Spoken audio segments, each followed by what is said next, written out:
महाराष्ट्र शाही न्यूज मराठी, बातमी मागची बातमी, शोध सत्याचा। प्रायोजक आहेत Offkey studios, music and recording studio Ambidumala, audio advertising, music composition, recording, background music, mixing and mastering services आता आपल्या पठार भागात। संपर्क 95 95 65 48 75।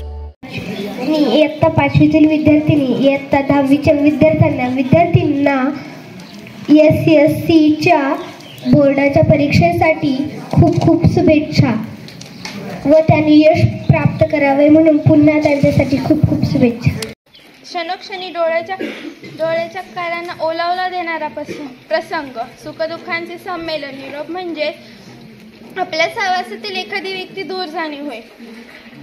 त्याचप्रमाणे आज आपण आता 10वीच्या विद्यार्थ्यांना निरोप देणार आहोत। मित्रांनो, आपल्या लहरों से डरकर नौका पार नहीं होती, लहरों से डरकर नौका पार नहीं होती, कोशिश करने वालों की कभी हार नहीं होती। आज निरोप समारंभ, पण नुसता निरोप समारंभ कसा म्हणता येईल तर आज 10वीचे विद्यार्थी एका डबक्यातून तलावात जाण्याच्या तयारीत आहेत। म्हणजे एक गोष्ट कायम लक्षात ठेवा की अपयश ही यशाची पहिली पायरी आहे। शेवटी जाता जाता एवढंच सांगेल, आयुष्यात प्रयत्न करत राहा आपले उज्ज्वल भविष्य घडवण्यासाठी व आपल्या आईवडिलांचे नाव मोठे करण्यासाठी। नेहमी तत्पर राहा। ज्या गुरूंनी तुम्हाला घडवले त्यांच्याकडून तुम्ही फेडल्याशिवाय राहू नका। तुम्ही सर्वजण यशस्वी व्हा। तुमच्या पावलांवर पाऊल ठेवून आम्ही तुमच्या मागे येतोय। तुम्हाला SSC बोर्ड परीक्षेत उत्तीर्ण होण्यासाठी 9वीच्या वर्गाच्या वतीने 10वीच्या विद्यार्थ्यांना उज्ज्वल भविष्यासाठी मी शुभेच्छा देते। त्यावेळी माहीत नव्हतं, आणि जेव्हा तळपडे सर या शाळेत आले तेव्हा ते रोज सकाळी या ठिकाणी उभं राहून आमच्यासोबत उभं राहून प्रार्थनेला उभं राहून रोज आम्हाला सूचना देत असतात। यावरून म्हणजे खरंच आदर्श व्यक्तिमत्व आहे। त्यांनी मला या शाळेच्या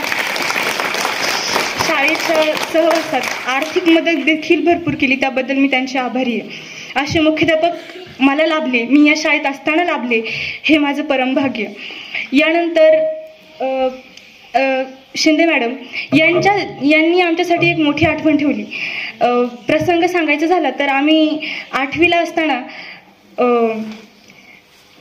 NMS स्पर्धेचा पेपर देऊन आलो। दुसऱ्या दिवशी आम्हाला तो पेपर खूप अवघड वाटला, म्हणून आम्ही एक सहजपण घेतला। आम्ही मुलींनी वर्गात पहिल्यांदा असं काहीतरी पाऊल उचललं होतं। आमची तेवढी एकच गुन्हा केला, ती चूक झाली आमच्याकडनं मोठी, पण तेवढी एकच झाली। आम्ही या 6 वर्षात एकच चूक केली। आम्ही NMSचा पेपर देऊन आल्यानंतर बिना पायात काही चप्पल न घालता शाळेत येऊन स्टेजवर दप्तर ठेवून आम्ही वरची कळमदाई बेलापूर गावातलं नामांकित मंदिर, त्या मंदिरात अनवाणी गेलो होतो। आम्ही गेलोही डोंगराणी होतो आणि आलोही, कारण आम्हाला वाटलं की रस्त्याने गेल्यावर वाट जास्त पडेल, म्हणून आम्ही डोंगराने बिना पाया बिना चप्पल असताना शाळेत दप्तर ठेवून शाळेत येणाऱ्या विद्यार्थिनी आम्ही डोंगरावर गेलो होतो। ती वाट कमी झाली ते तर माहीत नाही झाली का नाही, पण आमची वाट लागली होती, कारण आम्ही आल्यानंतर आमचं खूप छान स्वागतही झालं। इथे येऊन आमचा सत्कारही केला आणि आतमध्ये नेऊन तर आम्हाला पंचपक्वानं पण दिली। म्हणजेच आम्हाला तेव्हा शिंदे मॅडमनी आम्हाला तो दिलेला पहिला आणि शेवटचा मार होता, तो आमच्या कायम लक्षात राहील। शिंदे मॅडमनी आमच्यासाठी भरपूर मेहनत घेतली होती, मग ते स्कॉलरशिप असो आणि NMS असो, पण आम्ही त्यांना इतका छान रिझल्ट देऊ शकलो नाही। त्यानंतर पाटोळे सर, इंग्रजीचे शिक्षक, आमचा 4था तास इंग्रजीचा असतो। आम्ही सकाळी 3 तास आमचं शिकवायचा आणि शिकण्याचा कार्यक्रम चालू असतो। त्यानंतर जेवणाच्या सुट्टीत आमच्या सगळ्या गावाच्या गप्पा मारून होतात आणि त्यानंतर थकलेलं डोकं आणि आमचा इंग्रजीचा तास सुरू होतो। पण तो तास म्हणजे ना इतकं छान ते लेक्चर असायचं।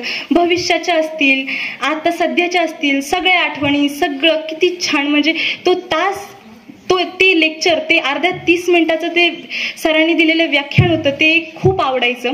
माझा तरी इंग्रजीचा तास हा सगळ्यात आवडता असायचा आणि पाटोळे सर यांनी शिकवलेलं इंग्रजी विषयाचं शिक्षण आम्हाला लाभलं, हे माझं भाग्यच। त्यानंतर ढुमणे सर असतील, ते आमच्या शाळेचे उपमुख्याध्यापक आहेत आणि त्यांनी खूप छान आम्हाला शिकवलं। वर्षभर खूप छान मार्गदर्शन त्यांचं आम्हाला लाभलं, त्याबद्दल मी त्यांचे आभार मानते। त्यानंतर वाल्हेकर सर असतील, वाल्हेकर सर म्हणजे सगळ्या विषयांचं ज्ञान असणारा एक मूर्ती आहे। त्यांना कुठलाही आणि कोणत्याही विषयाचा प्रश्न विचारला तरी ते अचूकपणे उत्तर देतात। इतकं बुद्धिमत्ता त्यांची स्ट्रॉंग आहे आणि ते खूप हुशार आणि तज्ञ आहेत, त्याबद्दल मी त्यांचे आभार मानते। त्यानंतर त्यानंतर आमच्या फापाळे मॅडम असतील, आम्हाला मराठीला शिक्षक नसताना त्यांनी पुढाकार घेऊन आम्हाला शिकवलं, त्यांनी मोलाचं मार्गदर्शन आम्हाला केलं, त्यांच्या डोळ्यातली माया आम्हाला आमच्या आईवडिलांच्या कष्टांची जाणीव करून देत होती.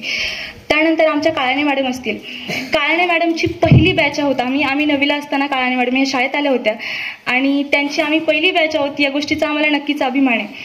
काळाणे मॅडमचं शिकवणं म्हणजे खूप छान आहे आणि त्यांनी शिकवलेलं प्रत्येक गणित आम्हाला समजतं, त्यांचा विषयही त्यांच्या इतकाच छान आहे. त्यानंतर क्षमा असावी कोणाचं नाव राहिलं असेल तर, पण कर्डिले एक सेकंड कर्डिले मॅडमचं नाव राहिले नाही, मी ठेवलंय. आपण दरवेळेस आपली आवडती वस्तू कायम बाजूला घेऊन ठेवतो, तोच विषय आमच्या आवडत्या मॅडम म्हणजे कर्डिले मॅडम. मी त्यांचं नाव विसरले नाही तर त्यांचं नाव मला जास्त वेळ घ्यायचंय म्हणून शेवटला ठेवले. खरंच कर्डिले मॅडम आमच्या वर्ग शिक्षिका. आम्ही 5वी ते 9वी पर्यंत ना खूप सामान्य विद्यार्थी, म्हणजे आमच्या काही इतक्या मोठ्या आठवणी किंवा आमची बॅच तशी अशा आमच्या आठवणी नाही. पण 10वीला आल्यानंतर आम्ही खूप एका बॉन्डिंगमध्ये आलो आमच्या कर्डिले मॅडमच्या. कर्डिले मॅडमने आम्हाला जे मार्गदर्शन केलं ते आमच्या भविष्यासाठी खूप चांगले. आणि खरं सांगायचं झालं तर माझी आई मला इतक्या वेळा कधी म्हणाली नसेल की बाळा अभ्यास कर, इतकं त्यांनी सांगितले. कधी कधी प्रश्न पडतो की नक्की अभ्यास केल्यावर फायदा आम्हाला होणार आहे की त्यांना होणार आहे, हा पण मोठा प्रश्न आहे. कारण ते आम्हाला सतत सांगत असतात, त्यांच्या मुलांची त्यांना जितकी काळजी नसेल ते इतकी 10वीची मुलं आपली समजून त्यांची काळजी घेतात. अशा मॅडम आम्हाला लाभल्या म्हणजे खरंच मी त्यांची ऋणी आहे आणि त्यांचं ऋण कधीच विसरणार नाही. या सर्वांतर्फे मी त्यांची कायम ऋणी राहील आणि कृतज्ञ राहण्याचा प्रयत्न करेल. यानंतर चुकून माझ्याकडनं आमच्या वाळे मॅडमचं नाव राहिलं. वाळे मॅडम म्हणजे आम्हाला मराठीचं मोलाचं मार्गदर्शन करणारे मॅडम. त्यांनी आम्हाला जे मराठीचं मोलाचं मार्गदर्शन केलं त्याबद्दल त्यांचे आभार. त्यांची एक वैशिष्ट्य सांगायचं झालं तर त्यांना रागवता येत नाही. त्यांनी किती रागाने सांगितलेली गोष्ट आम्हाला प्रेमाचीच वाटायची, कारण त्या कधी आमच्यावर रागवल्याच नाही. आणि आमच्या शाळेत असतील ते धिंदळे मामा आणि मांडे मावशी. आमचा आवडता विषय मांडे मावशी. जेवायला जायचं म्हटलं मंदिरात की मुख्याध्यापकांची भीती वाटायची. आमच्या मांडे मावशी म्हणायच्या हळूच जाण हळूच या, कोणाला सांगणार नाही मी. आम्ही जाऊन जेवून यायचो. आणि धिंदळे मामा, त्या दिवशी भूक लागली होती तर त्यांनी स्वतःच्या खिशातले पैसे काढून दिले आणि म्हणाले भेळ आणून खा. इतकं मनमोकळेपणाने ते आमच्याशी वागतात. या सगळ्यांच्या आठवणी आम्ही या शाळेत ठेवल्यात आणि आम्ही शेवटी या शाळेतून जाणार आहोत. आमच्यासारखे आणखी बॅच येणार आहेत. तुम्हाला आमची आठवण येईल की नाही माहीत नाही, पण आम्हाला तुमची खूप आठवण येईल. त्यानंतर वसावे सर राहिले. वसावे सर आमचे फेवरेट, कारण माहिती तुम्हाला शाळेचे शिक्षक. आता शारीरिक शिक्षणाचा तास म्हणला की सगळ्यांच्या डोळ्यावर सगळ्यांच्या चेहऱ्यावर हसू झळकतं. तीच कंडिशन आमची पण आहे. आम्हाला पण वसावे सरांचं खूप मोलाचं मार्गदर्शन लाभलं.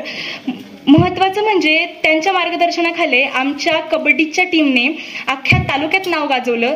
असे शारीरिक शिक्षणाचे शिक्षक आम्हाला लाभले, त्याबद्दल मी त्यांचे आभार मानते. मला हे सर्व शिक्षक लाभले त्याबद्दल मी खरंच स्वतःला खूप भाग्यवान समजते. त्यांनी मला खूप मदत केली. माझ्या सर्व वर्ग मित्रमैत्रिणींनाही आमच्यावर भरपूर कष्ट घेतले. विद्यार्थी प्रतिनिधी या नात्याने मी तुम्हाला सांगू इच्छिते की नक्कीच आमचा वर्ग 100% निकाल लावण्याचा प्रयत्न करेल. धन्यवाद. आता सोनलने तुम्हाला खूपच कंटाळा आला असेल ते किंवा नसेल आला हे मला माहित नाही, पण मी थोडं मला माझ्या मनातलं बोलायचं हे मी बोलणार आहे. तुम्ही शांततेत ऐकून घ्या. ह्या शाळेत प्रत्येक शिक्षकाने आम्हाला खूप प्रेम दिलं. सर्वप्रथम आम्ही 5वीला आलो तेव्हा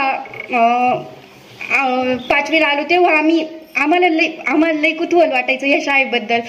आम्ही मराठी शाळेत होतो तेव्हा त्या शाळेत खाली म्हणजे जमीन म्हणजे इथल्या ज्या पायऱ्या आहेत ना त्या आम्ही चढायला लई कुतूहल असायचं. आम्हाला असं वाटायचं आम्ही कधी एकदा त्या शाळेत जाऊन ह्या पायऱ्या चढून वरच्या मजल्यावर जाऊ. पहिल्यांदा 5वीला आल्यावर आम्ही खूप घाबरलेलो, पण नंतर जसं आम्ही पुढच्या इयत्तेत गेलो तसं आम्हाला कळू लागली ही शाळा. आम्ही मोकळेपणाने ह्या शाळेत शिकू लागलो, जगू लागलो, खेळू लागलो. ह्या शाळेतील शिक्षकांचं सांगायचं झालं तर सर्वप्रथम मुख्याध्यापकांचंच सांगेल. मुख्याध्यापक आम्हाला मुख्याध्यापक आम्ही लॉकडाऊन संपल्यावर मुख्याध्यापक आम्हाला आले. लॉकडाऊनमध्येच आलते सर, पण आम्ही पहिल्यांदा मुख्याध्यापकांना नववीला आमचा हिंदीचा तास असायचा, तेव्हा आम्ही मुख्याध्यापकांसोबत खूप गप्पा मारल्या. सर आम्हाला वेगवेगळ्या प्रकारचे दोहे सांगायचे, त्याचा अर्थ सांगायचे, आपल्या जीवनात कसं यशस्वी व्हायचं हे सांगितलं. नंतर शिंदे मॅडम म्हटलं की आधी आम्हाला शिंदे मॅडमची खूप भीती वाटायची, पण आठवीला आलतो तेव्हा मॅडम आम्हाला स्कॉलरशिपचा अभ्यास करायला सांगायचा. आम्हाला तेव्हा लय कंटाळा यायचा. आणि मी आता तुम्हाला एक सांगू इच्छिते, शिंदे मॅडम खूप भारी आहेत, कारण त्यांनी आम्हाला खूप जीव काढून शिकवलं, म्हणजे आम्हाला जीवही खूप लावला. आपल्या भल्यासाठी त्यांनी स्कॉलरशिप NMMS या स्पर्धा परीक्षांमध्ये आम्हाला भाग घेण्यास सांगितलं. नंतर सांगायचं झालं तर पाटोळे सर म्हटलं की आम्हाला म्हणजे त्यांच्या आमच्या वर्गावर इंग्लिशचा तास असायचा. त्यांनी आम्हाला खूप छान इंग्लिश शिकवलं. ते आम्हाला वर्गात आले की एखादा चॅप्टर किंवा कविता सुरू झाली की एक शब्द सांगायचे, त्याचा अर्थ सांगायचे, त्याचा आम्हाला वाक्यात उपयोग करायला लावायचे. कारण आम्हाला पुढील आयुष्यात इंग्रजी बोलण्यासाठी आम्हाला पुढील आयुष्यात इंग्रजी बोलता यावं म्हणून इथूनच आमची तयारी सरांनी करून घेतली. नंतर सांगायचं झालं तर वाळ मॅडम मराठी शिकवतात. आम्हाला 9वीला वाळ मॅडमनी खूप छान मराठी शिकवलं. त्या खूप छान आहे. त्यांना खरंच सोनल म्हटली तसं रागवताच येत नाही. मॅडम प्रत्येकासोबत खूप छान बोलतात. नंतर सांगायचं झालं तर वाल्लेकर सर म्हटलं की सगळ्या विषयांचा प्रश्न जिथे जाऊन सुटतो ते वाल्लेकर सर. प्रत्येक विषय जो प्रश्न आम्ही सरांकडे घेऊन जायचो तो सर आम्हाला नीट समजावून सांगून पूर्ण सोडून द्यायची. नंतर सांगायचं झालं तर ढुमणे सर म्हटलं की सगळ्यांना खुलेपणा. सर वर्गात आले की कुणी सरांना फार जसं काय गुरु शिष्याचं असं नातं आहे, म्हणजे मित्रमैत्रिणींचं जसं नातं असतं तसं गुरु शिष्याचं नातं आहे. सरांसोबत आम्ही मन मोकळेपणाने बोलायचं. सरांच्या तासाला थोडा धिंगाणा घालायचो, एवढं माहिती आहे. सर पण कधीच आम्हाला काही ओरडले नाही, रागवले नाही, आम्हाला आठवते. नंतर सांगायचं झालं तर फापाळे मॅडम आल्या आम्हाला मराठी शिकवायला आल्या. फापाळे मॅडम सुद्धा खूप छान मराठी शिकवतात. आम्ही कधी त्यांचं ऐकत नव्हतो, पण फापाळे मॅडम सारखं मराठी छान शिकवतात फापाळे मॅडम, एवढंच सांगते. परत नंतर सांगायचं झालं तर कर्डिले मॅडम आम्ही 5वीला आलो तेव्हा आम्हाला खूप भीती वाटायची कर्डिले मॅडमची. आम्ही 4थी पासून कर्डिले मॅडमचं नाव ऐकत आलो, तर आम्हाला कर्डिले मॅडम म्हटलं की खूप भीती वाटायची. 5वी ते 9वी आम्ही असं वाटायचं की कर्डिले मॅडम म्हणजे खूप कडक शिक्षक आहेत. पण आम्हाला जेव्हा आम्ही 10वीला आलो का तेव्हा आम्हाला कळलं की कर्डिले मॅडम काय आहेत. कर्डिले मॅडमने आम्हाला एखाद्या आईसारखं जीव लावलाय. जेव्हा आम्ही चुकत गेलो तेव्हा कर्डिले मॅडमने आम्हाला त्या चुकांची जाणीवही करून दिली. आणि नंतर आम्हाला चुकांची जाणीवही करून दिली. जेव्हा कर्डिले मॅडम आम्हाला ओरडायच्या तेव्हा लगेच मॅडम आमच्याकडे येऊन आमच्या डोक्यावरून मायेचा हात फिरवायच्या. कर्डिले मॅडम आम्हाला कायम सांगतात, अभ्यास करा मुलांनो, अभ्यास करा. खरं सोनल म्हटली तसं आमच्या आईवडिलांनी एवढं सांगितलं नसेल अभ्यास करा, तेवढं ह्या वर्षात कर्डिले मॅडमनी खूप आम्हाला सांगितलं अभ्यास करा. तुम्हाला जर पुढे काही करायचं असेल तर तुम्हाला 10वीचे मार्क्स खूप महत्वाचे आहेत हे आम्हाला सांगितलं. कर्डिले मॅडमच्या आठवणी खूप अविस्मरणीय आहेत. नंतर सांगायचं झालं तर वसावे सर वर्गात आले का सगळ्या मुलांच्या 10वीच्या वर्गातल्या आनंद चेहऱ्यावर दिसून यायचा. वसावे सर म्हणजे शाशीचा तास वसावे सरांकडे होता. शाशीचा तास म्हटलं की प्रत्येक वर्गातल्या मुलाच्या चेहऱ्यावर आनंद येतो. तसंच 10वीच्याही वर्गातल्या मुलांच्या चेहऱ्यावर आनंद यायचा. वसावे सर आम्हाला वर्गात यायचे आणि रांगेत प्रत्येक मुलगा सर म्हणायचे तुम्ही अभ्यास करा, तुमचं 10वीचं वर्ष आहे, तुम्ही आता अभ्यास करायला पाहिजे. पण मुलं पार एवढ्या कळवळीने म्हणायचे सर चला आमचं पण शेवटचंच वर्ष आहे, आम्हालाही खेळायचंय. मग सर आम्हाला रांगेत घेऊन जायचे. सरांनी आम्हाला आत्ता तालुकास्तरीय स्पर्धांमध्ये खो खो मध्ये क्रीडामध्ये आम्ही खूप छान उत्तुंग यश मिळवलं या शाळेने. प्रत्येक वर्गातल्या विद्यार्थ्यांनी सरांनी कबड्डी खूप छान घेतली. सर आमचा तालुकास्तरीय स्पर्धांमध्ये पहिला नंबर पटकावला असं म्हणता येईल आम्हाला कबड्डीच्या स्पर्धांमध्ये.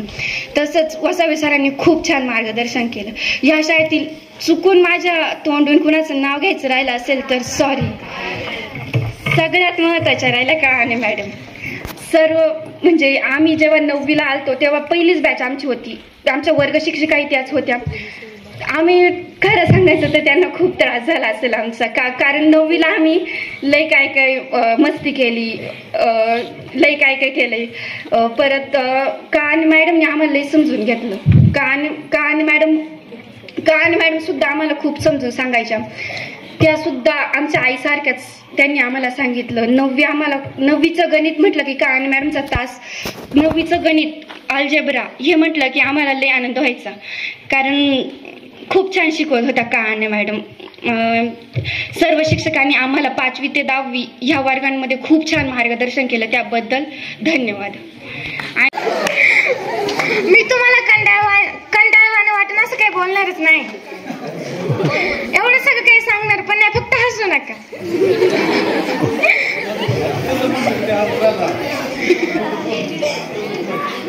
जे असेल त्याला मी पुढे बोलते ना.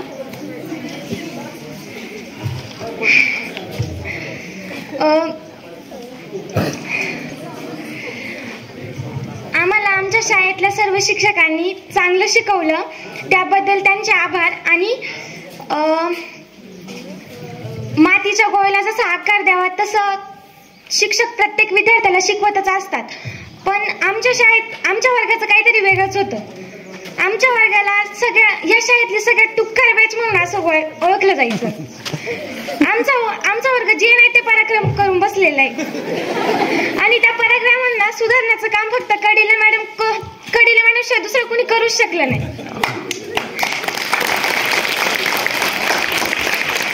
हेच फक्त पराक्रमाला सांगायचे होते, एवढंच. बाकी माझ्याकडून सर्व माझ्या वर्ग मित्र मैत्रिणींना SSC बोर्डाच्या हार्दिक शुभेच्छा. तर आमच्या पाठीशी जेव्हा दप्तर आलं तेव्हा आमचं जणू पाखरू झालं. आमच्या पाठीशी जेव्हा दप्तर आलं तेव्हा आमचं जणू पाखरू झालं. आकाशी भरारी घ्यायची कशी हे शिकवलं गेलं आणि ज्ञानाच्या चौकाचौकातून आम्हाला मिरवलं गेलं. तो चौक बघण्याची पुन्हा सल लागली आहे. येऊ नये पण घरट्यातून जाण्याची वेळ आली आहे. येऊ नये पण घरट्यातून जाण्याची वेळ आली आहे. आपल्याला कोणीही सुधारत नाही, आपण सुधारणारे आपण स्वतः असतो. आणि त्यामुळं आपल्या मनावर कसा संयम ठेवायचा, आपल्याला चांगलं काय आहे काय वाईट आहे हे आपल्याला जीवनामध्ये समजलं की आपण नक्कीच यशस्वी होतो. आणि ह्या सगळ्या बेलापूरचे जे विद्यार्थी आहेत तर ते जीवनामध्ये यशस्वी होणारच आहेत. पण या बेलापूरच्या शाळेचं असेल किंवा आपल्या रामदास स्वामींचं मंदिर असेल, त्यातून आपल्याला जे काही संस्कार मिळालेले आहेत, शाळेतून जे काही संस्कार मिळालेले आहेत आपल्या पालकांकडून, आपल्या शिक्षकांकडून, आपल्या परिसरातील व्यक्तींकडून, तर ते निदान आपण कोणीही विसरायचे नाहीत. आणि सगळ्यात महत्त्वाचं, जरी आपल्याला अपयश येत असेल तर या अपयशाने आपण कधीही खचून जायचं नाही. आपल्याला यश हे निश्चितच मिळणार आहे. रिद्धीने मला वाटतं एक छान अशी कविता सांगितली, 2 ओळी तिने सांगितल्या, पण थोडंसं मी त्याचा हे सांगणार आहे. लेरो से डर कर नौका पार नहीं होती, कोशिश करने वालों की कभी हार नहीं होती, कभी हार नहीं होती. असफलता एक चुनौती है, स्वीकार करो, क्या कमी रह गई देखो और सुधार करो. जब तक न सफल हो नींद चैन त्यागो तुम, संघर्ष का मैदान छोड़ मत भागो तुम. कुछ किए बिना जय जयकार नहीं होती, कोशिश करने वालों की कभी हार नहीं होती, कभी हार नहीं होती. मी 10वीची वर्ग शिक्षिका या नात्याने आमच्या विद्यालयाकडून, आमच्या सर्व शिक्षकांकडून मी तुम्हाला 10वीच्या परीक्षेसाठी हार्दिक शुभेच्छा देते. आणि भावी जीवनामध्ये तुम्ही अशाच प्रकारे यशस्वी व्हाल आणि शाळेला कधीही विसरणार नाही अशी अपेक्षा मी व्यक्त करते आणि थांबते. धन्यवाद. ठिकाणी इयत्ता 10वीच्या विद्यार्थ्यांना शुभेच्छा देण्यासाठी जमलेलो आहोत. जेव्हा जेव्हा शुभेच्छा देण्यासाठी इथं आपण थांबतो, जमतो, एकत्रित येतो, तेव्हा मी फक्त एकच वाक्य बोलतो की आम्ही रयत शिक्षण संस्थेत कुणालाही निरोप देत नाहीत, आम्ही फक्त शुभेच्छा देतो. त्या निमित्ताने मी एक वाक्य तुम्हाला सांगतो, कायमस्वरूपी लक्षात ठेवा. कौन कहता है जुदाई होगी, कौन कहता है जुदाई होगी, ये झूठी खबर किसी दुश्मन ने उड़ाई होगी. कौन कहता है जुदाई होगी, ये झूठी खबर किसी दुश्मन ने उड़ाई होगी, गर्व से रहेंगे दिल में हम आपके, इतनी तो जगह हमने बनाई होगी. व विद्यार्थी मित्रांनो आणि ज्यांना खऱ्या अर्थाने शुभेच्छा देण्यासाठी आले ते 10वीचे माझे सर्व मित्र आणि मैत्रिणींनो, आज खरं एका अर्थाने तुमच्या एका डोळ्यात अश्रू आणि एका डोळ्यात आनंद आहे. कारण आज शाळा तुम्ही हा निरोप समारंभ जात असताना खऱ्या अर्थाने या शाळेच्या आठवणी, तुमचे जीवलग मित्र हे सर्व सोडून जाणारी तुमच्या या शाळेत या परीक्षेला सामोरे जाताना मित्रांनो एकच लक्षात ठेवा, तुमच्या आईबापांचे कष्ट आणि ज्या शिक्षकांनी तुम्हाला जीव तोडून तुम्हाला जे ज्ञानदान दिलंय त्याची आठवण ठेवून तुम्ही परीक्षेला सामोरे जा आणि निश्चितच यश प्राप्त करा. खऱ्या अर्थाने आज तुम्हाला ही सांगण्याची काळाची गरज आहे मित्रांनो. त्या काळात आम्हाला ज्ञानी शिक्षक होते पण सोशल मीडिया नव्हता. आज तुम्हाला सगळा प्लॅटफॉर्म उपलब्ध आहे. सोशल मीडिया आहे, ज्ञानी शिक्षक आहे. फक्त आज त्या सोशल मीडियाचा उपयोग फक्त वेगळ्या पद्धतीने केला जातो, परंतु सोशल मीडियाचा उपयोग आणि शिक्षणाचं तत्वज्ञान घेऊन तुम्ही परीक्षेला सामोरे जा. कारण आज अशी परिस्थिती मित्रांनो, शेतकऱ्याच्या मुलाला मुलगी सुद्धा मिळणं कठीण झाली. मग हे चित्र डोळ्यासमोर ठेवा आणि असं हे संपादन करा, असे आपल्या पायावर उभं राहिलं पाहिजे. जी मुलगी आपल्या पायावर उभं राहिलं तिला नवरा सुद्धा स्वयंपाक करून देईल. मित्रांनो मैत्रिणींनो, तुम्ही जीवनात यशस्वी व्हा आणि मुलांना सुद्धा सांगायचंय. कारण आज अतिशय भयानक इथून पुढच्या काळात परिस्थिती येणारी. तुम्ही तुमच्या यशाच्या कोणत्याच शिखरावर जा, परंतु या शाळेच्या आठवणी, आपल्या आईवडिलांचं नाव आणि आपल्या गुरुजनांचं ज्ञान हे जीवनात कधीही विसरू नका. झाड किती उंच गेलं तरी त्याच्या मुळ्या या खोलवर घट्ट असतात. म्हणून तुम्ही कॉलेजला जाशाल तिथली शिस्त वेगळी असेल, तिथे कपडे वेगळे असतील, परंतु हे ज्या तुम्ही 5-6 वर्ष या शाळेत शिकलात, ह्या आठवणी तुमच्या मनोमन कधी मनात घर करून राहतील. आणि तुम्ही शाळेत जेव्हा तुम्ही तुमच्या प्रपंचात राहाल, तुमच्या पुढील टुकारव्याचे, पण तुम्ही आता हा शब्द ध्यानात ठेवा आणि शाळेचा 100% निकाल लागून या सर्वांची तोंड बंद करून आम्ही पण या शाळेचे आदर्श बॅच आहो ही मनात इच्छा निर्माण करा. आणि एवढं तुमच्या परीक्षेला शुभेच्छा देतो. धन्यवाद. रामदास हायस्कूलच्या ह्या 10वीच्या विद्यार्थ्यांना निरोप समारंभाचा कार्यक्रम या ठिकाणी आयोजित केला.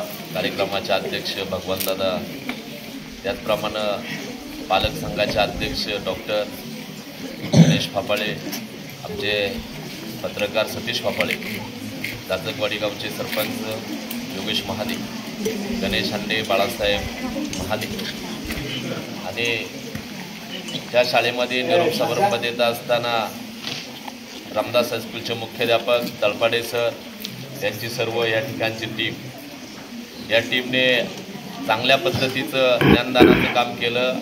हे 10वीच्या विद्यार्थ्यांच्या सर्व भाषणांमधून कळत. परंतु ज्ञानदान त्यांनी केलेलं आहे. आज निरोप समारंभ देत असताना विद्यार्थ्यांनी सांगितलेलं आहे, परंतु ज्यावेळेस तुमचा जून महिन्यामध्ये रिझल्ट लागेल त्यावेळेस शाळेचा नावलौकिक, आईवडिलांचा नावलौकिक आणि शिक्षकांनी ज्ञानदानाचं काम केलं हे जून महिन्यामध्ये खऱ्या अर्थाने कळणार. तुम्ही इतके आज माझ्या माहितीनुसार भाग्यशाली आहात का आशिया खंडामध्ये 1 नंबरची संस्था असणारी रयत शिक्षण संस्था, आणि ह्या संस्थेमध्ये आपल्याला शिक्षणाचं खऱ्या अर्थानं महत्त्व मिळालं. ज्ञान मिळवण्याचं काम आपल्याला ह्या संस्थेमधून मिळालं. रयत शिक्षण संस्थेची संस्था ज्यावेळेस स्थापन झाली 62 साली, त्यावेळेस खऱ्या अर्थानं गरिबांना शिक्षण मिळालं पाहिजे, गरजू विद्यार्थ्यांना शिक्षण मिळालं पाहिजे हे उद्दिष्ट कर्मवीर भाऊराव पाटलांनी मनामध्ये बाळगलं आणि ह्या संस्थेची स्थापना झाली. परंतु हे होत असताना आज म्हणत होती का सर पुरुष संस्कृती आहे, परंतु थोड्याच दिवसामध्ये माझ्या माहितीनुसार आता स्त्री संस्कृती यायला टाईम लागणार नाही. का लागणार नाही तर आज ज्यावेळेस शाळेंचे निकाल पाहिले जातात त्यावेळेस मुली 1 नंबर दर्जावर राहतात, आणि जर मुली 1 नंबर जर झाल्या तर स्त्री संस्कृती लवकर येईल हे पुरुष संस्कृतीने ध्यानात धरलं पाहिजे. हे जीवन जगत असताना आता सरपंचांनी सांगितलं शेतकऱ्याच्या मुलांना मुली मिळत नाही, अशा अनंत अडचणी ह्या शेतकऱ्यांना आलेल्या आहेत. परंतु लोकसंख्या इतकी झपाट्याने वाढत चाललेली आहे, पहिल्यांदा शेती करायची किती असा प्रश्न तयार होतो, आणि आज परिस्थिती आहे शेती किती करायची म्हणजे शेतीचे तुकडे पडत चाललेले आहे. शेतीसुद्धा तितकी राहिलेली नाही. आणि आज जवळजवळ सगळ्यांवर अनंत अडचणींना सामोरं जावं लागतं. आणि तुमच्या बॅचला तर सगळ्यात जास्त अनंत अडचणींना सामोरं जावं लागणार आहे. आणि त्याच्यातला एकमेव मार्ग असेल फक्त ज्ञान. जर तुम्ही शिक्षण घेतलं नाही, या अनंत अडचणींवर तुम्ही मात करू शकत नाही. आणि म्हणून आज पाहिलं सरांनी त्या ठिकाणी जवळजवळ 4-6 विद्यार्थ्यांना मारलं. इथं 4-6 विद्यार्थ्यांना मारलं का? तर सरांची ती तळमळ होती का जेणेकरून आपला विद्यार्थी ज्ञानदानामध्ये पुढं आला पाहिजे. ज्ञानदान घेत असताना तो कुठंतरी सर्व्हिसला लागला पाहिजे. सर्व्हिसला लागल्यानंतर त्याच्या ज्या अनंत अडचणी आहेत त्या अनंत अडचणीनं तो मात करू शकतो. मुख्याध्यापकांनी मगाशी सांगितलं का तुम्ही जर नोकरीला लागले चांगल्या पद्धतीत तुम्ही पैसा हा जीवनात सगळ्यात महत्त्वाचा आहे. तुम्ही आईवडिलांना सांभाळू शकता. आणि जर ती गोष्ट तुमच्याकडे नसेल तर तुम्ही आईवडिलांना सांभाळू शकत नाही. नोकरी नसेल तर तुम्ही तुमचा परपंचिक व्यावहारिक जीवन चांगलं जगू शकत नाही. आणि म्हणून ह्यासाठी चाललेली ही जीवनातील सगळ्यात महत्त्वाची तळमळ आहे. आणि म्हणून तुम्हाला सांगण्याची एक तळमळीने विनंती करतो का आज तुम्ही जरी अभ्यास केला नसेल तर राहिलेल्या ह्या दिवसामध्ये परीक्षेला सामोरं जात असताना तो अभ्यास करून तुम्ही चांगल्या पद्धती उत्तीर्ण व्हा. 10वीची बॅच इथपर्यंत माहीत आहे का तुम्ही कितीही पुढं शिक्षण घ्या, पण तुम्हाला ज्यावेळेस आता समजा ह्या सेंड ऑफचा टाईम आहे, निरोप समारंभाचा टाईम आहे, स्नेहसंमेलन फक्त 10वीच्या बॅचचंच होतं. अनेक बॅचमध्ये अनेक विद्यार्थी येतील, पण घडवणारी शिक्षकांची टीम फक्त सर 10वीचीच असते. एकदा 11वी 12वी तुम्ही अनेक शिकवतील, अनेक तुम्हाला शिक्षक मिळतील, परंतु इतकं तळमळीने काम करणारे शिक्षक फक्त 10वीमध्येच असतील. आणि म्हणून तुम्हाला सर्वांना एक कळकळीची विनंती करतो, तुम्ही शिक्षकांचा नावलौकिक कमवला पाहिजे, आईवडिलांचा नावलौकिक कमवला पाहिजे. आणि ज्या शाळेमधून शिकलात 1962 पासून शाळेचा नावलौकिक राहिलेला आहे आणि त्या शाळेचा नावलौकिक तुमच्या माध्यमातून टिकला गेला पाहिजे एवढीच विनंती करतो. आणि 10वीच्या विद्यार्थ्यांना सर्व तुम्हाला एक शुभेच्छा व्यक्त करतो. यशवंत व्हा, यशवंत.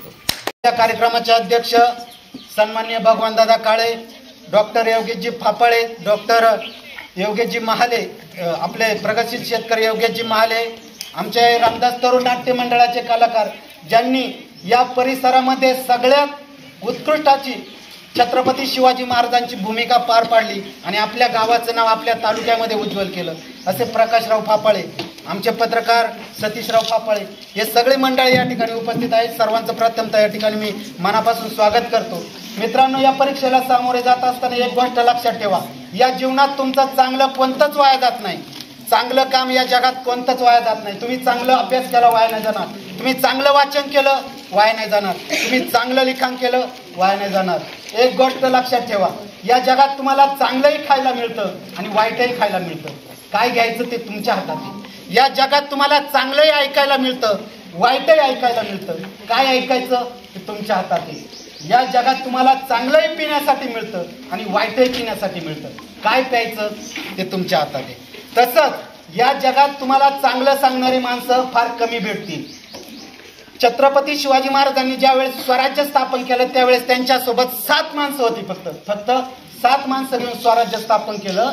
आणि आज छत्रपती शिवाजी महाराजांचा भगवा 48 देशांमध्ये फडकतो.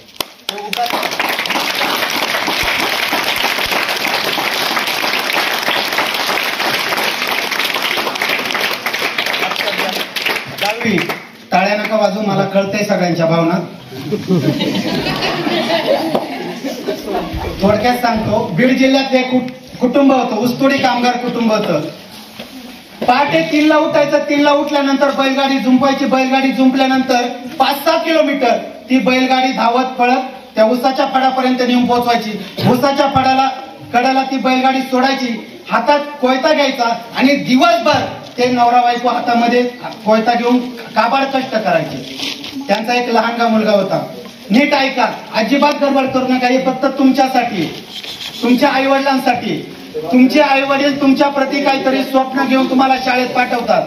आजही तुम्ही या ठिकाणी बसले आहात, तुम्ही 10वीच्या परीक्षेला सामोरे जात आहात.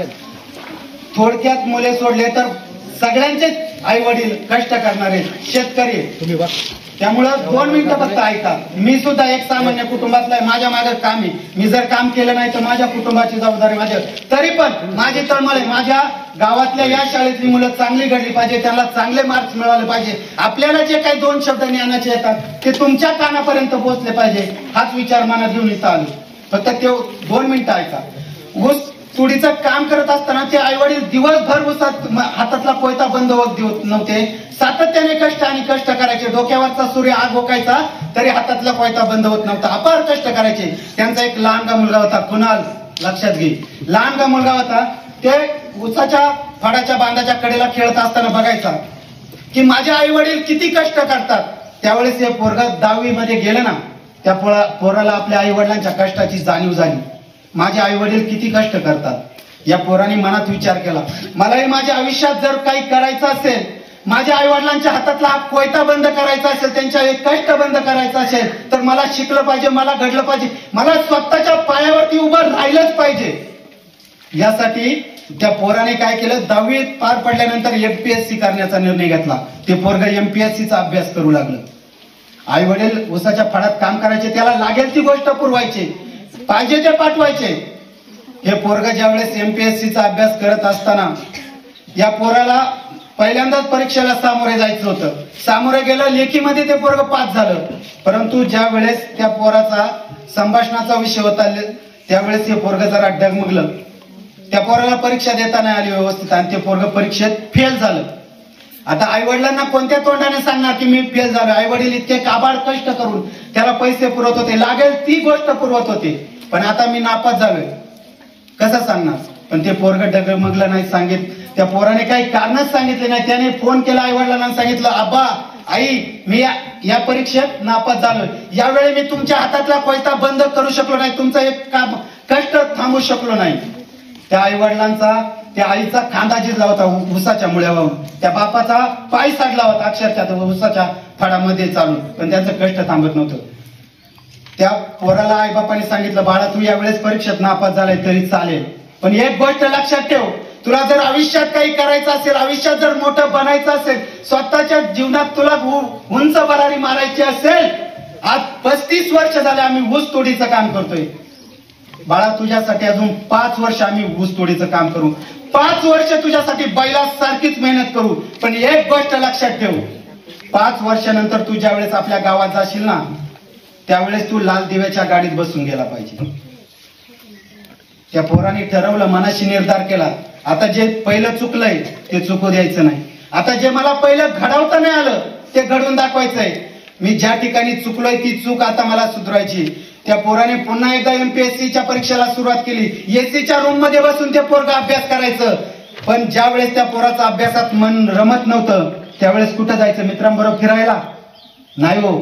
ते पोरग कुठंच मित्रांबरोबर फिरायला किंवा कुठं टापा मारायला जात नव्हतं. ते पोरग त्या एसीच्या रूम मधून बाहेर यायचं. आपल्या आई वडील ज्या ऊसाच्या बांधात त्या फळामध्ये काम करतात तिथपर्यंत जाऊन पोचायचं. ऊसाच्या फळाच्या त्या बांधाला उभं राहून बघायचं. डोक्यावरचा सूर्य आग ओकत असताना सुद्धा माझ्या आई वडिलांचा हातातला हा कोयता बंद होत नाही, त्यांचा एक कष्ट थांबत नाही. तर मला एसीच्या रूम मध्ये बसून अभ्यास करायला काय हरकत आहे. ते पोरग परत माघार यायचं, अभ्यासाला सुरुवात करायचं, स्वतःचं मस्तक पुस्तकात झुकून द्यायचं आणि सातत्याने अभ्यास करायचं. बघता बघता त्या पोरानं पुन्हा एकदा स्वतःला घडवण्याचा प्रयत्न केला. पुन्हा एकदा त्या MPSCच्या परीक्षेला धडक दिली. पण धडक अशी दिली की ते पोरग MPSCच्या माध्यमातून DYSP झालं. लाल दिव्याची गाडी बसायला आली, शासकीय टोपी डोक्यात आली आणि पोरग रुबाबात आपल्या गावात आलं. गावात आल्यानंतर अख्खं गाव त्या पोराचं कौतुक करत होतं. पण पोराच्या अगोदर त्या गावानं आपल्या आई बापाच्या त्या पोराच्या हातात गळ्यामध्ये हार घातला. त्या पोराच्या अगोदर आई बापाच्या मिरवणूक गावामधनं काढली, कारण एका ऊस तोडी कामगाराचं पोरग DYSP झालं होतं. आपली स्वप्न मनामध्ये.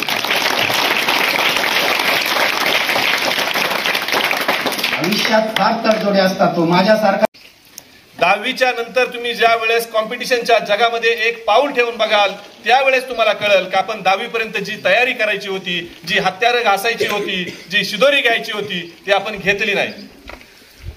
म्हणून अजूनही थोडीशी वेळ तुमच्या हातात शिल्लक आहे. आत्ताही मी तुम्हाला कळकळीची हात जोडून विनंती करेल. योगेश महाले सरांना मी पाठीमागे म्हटलं होतं की ह्या बॅचची फार वाताहत झालेली आहे. त्यांनी तुम्हाला सांगितलं आणि मी ज्यावेळेस कर्डिले मॅडमला आठवत असेल, मी वेळोवेळी वर्गात येऊन मार्क विचारलेत, वेळोवेळी मुलांना बाहेर, चौकात, रस्त्यात, घरात, घराच्या पुढं प्रत्येक ठिकाणी टोकलेलं आहे. कारण खरं तर या बॅचच्या मुलांना मार्क 2 महिन्यापूर्वी ज्यावेळेस मी आलो त्यावेळेस खरोखरच फार कमी होते. याची अनालिसिस मी ज्यावेळेस केलं त्यावेळेस मला कळलं की थोडासा त्यांना काही प्रॉब्लेम होता. तो प्रॉब्लेम सॉल्व्ह करण्यासाठी मी पूर्ण प्रयत्न केले. दुसरी गोष्ट अशी होती की ह्याच वर्गामध्ये अतिशय क्वालिफाईड, अतिशय ब्रिलियंट मुलं पण आहेत, मुली पण आहेत. याचा अर्थ शिक्षकांचा अजिबात प्रॉब्लेम नाही. मी पर्सनली प्रत्येकाला विचारलं, तुम्हाला शिक्षणात कोणाला काही कमी कळतंय का, एखाद्या शिक्षकांना शिकवणं कमी होतंय का, तसं सांगा, तुम्हाला ती पण अडचण आपण दूर करू, शिक्षकांशी आपण बोलू, सगळ्या काही गोष्टी करू. परंतु तसंही काही नव्हतं. खरं तर ह्या बॅचमध्ये असणारी जी मुलं आहेत ती मुलं खरं तर एका दृष्टीने एवढी ऍक्टिव्ह आहेत.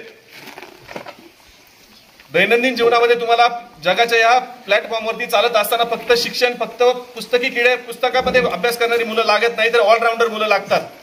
आणि तसं खरं तर या बॅचमध्ये तो एक प्लस पॉईंट आहे की या बॅचची मुलं खूप ऍक्टिव्ह सुद्धा आहेत, शरीर हद्दीकट्टीने सुद्धा चांगले आहेत. मला आता ह्या अंतिम क्षणी आता तुम्हाला एवढंच सांगायचंय, तुम्हाला दोष देण्यात, तुमच्या चुका काढण्यात कुठल्याही प्रकारचा रस नाही, कारण कुठल्याही प्रकारचं चूक काढण्याची ही वेळ नाही. तुम्ही जिथे आहात, ज्या मिनिटात, ज्या क्षणात, ज्या टायमात आता आहात, तुम्हाला फक्त थोडंसं रिव्हिजन करा आपल्या माइंडचं. आपल्या वडिलांना रात्री 2 वाजता 3 वाजता ज्यावेळेस तुम्ही लाईट लावून पाणी भरायला जाता त्यावेळेस त्यांची आठवण काढून बघा. आपली आई सकाळी 5 वाजता 6 वाजता उठून आपल्या शाळेचं आवरून, कुटुंबाचं आवरून ज्यावेळेस शेतामध्ये जाते, दिवसभर वनवन करते, तिकडून आल्याच्या नंतर शेतातलं काम संपून आल्यानंतर घरातलं पूर्ण काम करते, रात्रीच्या 10-11 वाजता बळत ज्यावेळेस कणत कुतत झोपते, घरामध्ये बामचा वास येतो. काय येतो? तिने कुठेतरी आपल्या कमरेला लावला असतो, गुडघ्याला लावलेला असतो. ही फार छोटी गोष्ट आहे, सांगण्याची गोष्ट नाही, व्यासपीठावरून सांगण्याची तर अजिबात गोष्ट नाही.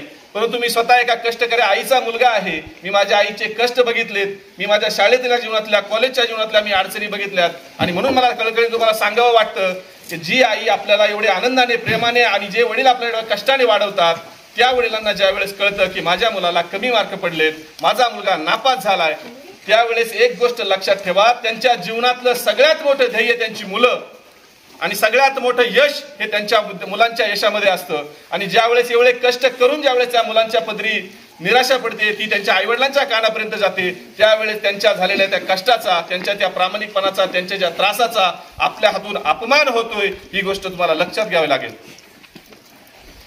जीवनामध्ये आपल्या आईवडिलांनी एवढे काबाड कष्ट केलेत, आपल्या प्रत्येकाच्या उरामध्ये ध्येय असलं पाहिजे, प्रत्येकाच्या उरामध्ये एक उर्मी असली पाहिजे की मी माझ्या आईवडिलांचं 5 वर्षाच्या आत काम बंद करेल, माझ्या आईवडिलांना सुखाचे आयुष्य देईल, सुखाचे दिवस देईल, माझ्या वडिलांच्या राहिलेल्या इच्छा, अपेक्षा पूर्ण करेल, माझ्या वडिलांच्या राहिलेलं घराचं स्वप्न पूर्ण करेल, माझ्या वडिलांचं राहिलेलं गाडीचं स्वप्न पूर्ण करेल, माझ्या वडिलांसाठी मी 1-2 एकर जमीन घेऊन देईल, माझ्या वडिलांसाठी मी हे करेल, माझ्या आई वडिलांसाठी ते करेल. जीवनाचं अंतिम सत्य फक्त एक आहे की या जीवनामध्ये तुमचं सर्वात पहिल्यांदा चांगलं चित्रणारी आणि त्यांच्या स्वतःचा देह ठेवतोपर्यंत, श्वास सोडतोपर्यंत तुमच्याविषयी चांगलं मत बाळगणारी एकमेव विठ्ठल आणि रुक्मिणीची जोडी म्हणजे तुमचे आई वडील आहेत. रात्रीचा दिवस करून उन्हातानामध्ये तुम्ही एक लक्षात घ्या, आपण इथे 2 मिनिटं उन्हामध्ये बसलोय, सर लगेच सांगतात इकडे सरका तिकडे सरका, परंतु आता उन्हाचा दिवस चालू आहे, घरी गेल्याच्या नंतर आवर्जून बघा तुमची आई कुठं आहे, आवर्जून बघा तुमचे वडील कुठं आहेत. रात्री दिवसाच्या 12 वाजताच्या मेच्या टायमामध्ये आपले कांदा काढणी चालू असते आणि त्या रखरखत्या उन्हात तापलेल्या विळावरती कांदा कापणारी, कांद्याची शेंडी, कांद्याचे शेपूट कापणारी आणि कांद्याचे काम करणारी आपली आई आपल्याला दिसेल. ही गोष्ट जाणीव ठेवा, त्या माऊलीचं रक्त आठवून तिने आपल्याला घडवलंय, त्या गोष्टीची थोडी जाणीव ठेवा. आजचा हा जो टाइम आहे, या टायमाला आपण आता आज तुम्ही गृहीत धरा, आजपर्यंत तुम्ही केलेल्या चुकाबद्दल मी काही बोलणार नाही, त्या तुम्हाला सर्व माफ. परंतु आम्ही सगळ्यांनी सांगितलेल्या, आईवडिलांनी सांगितलेल्या, शिक्षकांनी सांगितलेल्या तुमच्या सगळ्या चुका माफ. परंतु आपल्या आईवडिलांच्या कष्टाचं, आपल्या आईवडिलांच्या घामाचं, आपल्या आईवडिलांच्या रक्ताचं मोल जर तुम्हाला उतराई त्यातून व्हायचं असेल तर आत्ता इथून गेल्यापासून तुम्ही कोणत्याही स्टेजला असू द्यात, मनाला आपल्या सांगा, अजून मी जिंकलेलो नाही म्हणून ही शर्यत संपलेली नाही आणि तुम्ही जिंकणार. तुमच्या आईवडिलांचं कष्टाचं, तुमच्या आईवडिलांचं प्रेमाचं, तुमच्या आईवडिलांचा घामाचा आशीर्वाद तुमच्या पाठीशी आहे. या जगात तुम्हाला कुणी हरू शकत नाही. तुम्ही ज्या स्टेजवर असाल, तुम्ही 10% असाल, 15% असाल, 20% असाल तुमचा अभ्यास, परंतु आज जर तुम्ही मनाशी ठरवलं तर आजच्या दिवसापासून परीक्षेला सामोरं जास तोपर्यंत 101% तुम्ही 60+ मध्ये येणार याची माझी गॅरंटी. फर्स्ट क्लासमध्ये तुम्ही पास होऊ शकता. मिनिमम 30% 35% प्रत्येकामध्ये असतो. परंतु आता जो तुमच्या हातात जो काळ शिल्लक आहे, ह्या काळामध्ये जर आपण आपल्या आईच्या घामाची जर जाण ठेवली, आपल्या वडिलांच्या रक्ताची जर जाण ठेवली, तर मला वाटत नाही की कुठला विद्यार्थी फर्स्ट क्लासच्या आत पास होईल म्हणून. आणि आजचा हा दिवस हा तुमच्या जीवनाचा एक कलाटणीचा दिवस असं समजा. आज मी तुमच्या बरोबर बोलतोय, मी एक व्यक्ती आहे तुमच्या जीवनामध्ये प्रत्येकाच्या. परंतु एक गोष्ट लक्षात ठेवा, माझ्या तोंडातून निघलेलं प्रत्येक वाक्य आणि प्रत्येक शब्द हा तुमच्या घरातला, तुमच्या आईचा, तुमच्या बापाचा आहे. बरोबर? तुमच्या आई वडिलांना देखील अंतःकरणापासून हेच वाटतं ना की माझा मुलगा माझी मुलगी चांगली व्हावी, चांगली शिकावी, चांगली घडावी. आणि जीवनामध्ये ह्या कॉम्पिटिशनच्या जगामध्ये 21व्या शतकामध्ये जगत असताना जर तुमची शिक्षणाची शिदोरी मजबूत नसेल, तर तुमची ज्ञानाची शिदोरी मजबूत नसेल, तर ह्या जगात तुम्हाला वेड बिगारी सोडून दुसरं कुठलंही काम नाही. जर तुमची मोलमजुरी करण्याची ताकद असेल तर तुम्ही अजिबात अभ्यास करू नका. पण जर आपल्या आईवडिलांनी ताटमानेने जगावं, आपण जर ताटमानेने जगावं असं तुम्हाला वाटत असेल, तर कृपया ही नम्रतेची विनंती आजच्या दिवशी मी ह्याच शब्दावरती थांबतो की आजच्या दिवसापासून जर तुम्ही ठरवलं, आजच्या ह्या क्षणापासून जर ठरवलं, तर 20% 25% असणारा मुलगा सुद्धा 60+ होईल. ही माझी खात्री आहे, माझी शाश्वती आहे. असा तुमच्या आई वडिलांचा देखील तुमच्यासाठी आशीर्वाद आहे. म्हणून मी तुम्हाला सांगतो, आजच्या क्षणापासून एक गोष्ट ठरवा की मला या चक्रव्यूहामधून बाहेर यायचंय, मला ह्या 21व्या शतकाला सामोरं जायचंय, मला माझं जीवन घडवायचंय, मला माझं आयुष्य घडवायचंय, मला माझ्या आईवडिलांना सुख द्यायचंय, मला माझ्या पालकांचं आणि पाल्यांचं मला चांगलं पालनपोषण करायचंय. एवढंच बोलतो आणि थांबतो. आजच्या या महाराष्ट्र शाही न्यूज मराठी, बातमी मागची बातमी, शोध सत्याचा.